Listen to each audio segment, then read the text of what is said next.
ظلم کو امن، عداوت کو وفا کہتے ہیں، کتنے نادان ہیں کہ سرسر کو سما کہتے ہیں۔ میرے کشمیر جا کے کچھ جا طلب قید کو تیرے مقدر کا خدا کہتے ہیں۔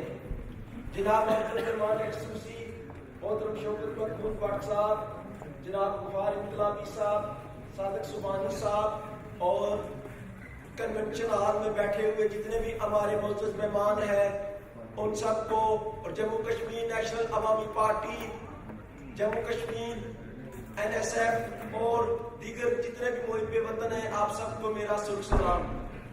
جیسا کہ یہ بات آپ سب پہ یہاں ہے کہ آج جس مقصد کے لیے ہم یہاں اکٹھے ہوئے ہیں وہ آپ سب پہ یہاں ہے کہ شہید کشمیر مقبول احمد بٹ کو خراج عقیدت پیش کرنے کے لیے ہم یہاں اکٹھے ہوئے ہیں۔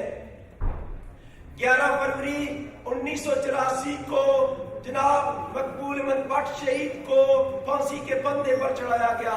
ان کا قصور کیا تھا، ان کا جرم کیا تھا؟ وہ مادر وطن کی قومی آزادی، خود مختاری اور یہاں اتصال سے پاک معاشرے کا قیام امن میں لانا چاہتے تھے۔ تو اس جرم کی بداعش میں ان کو تختہ دار پر چڑھا دیا گیا۔ تو سمراجی اور ان باطل قوتوں کو یہ جان لینا چاہیے کہ آج جموں کشمیر نیشنل عوامی پارٹی اور NSF اور دیگر تمام محب وطن جو بٹ صاحب کے نظریات کو مانتے ہیں، ہر ایک کی یہ کوشش ہے کہ ہمارا مادر وطن کشمیر مکمل آزاد اور خود مختار ہو، اور آج جموں کشمیر نیشنل عوامی پارٹی اور NSF کا ہر کارکن مقبول احمد بٹ شہید بن چکا ہے۔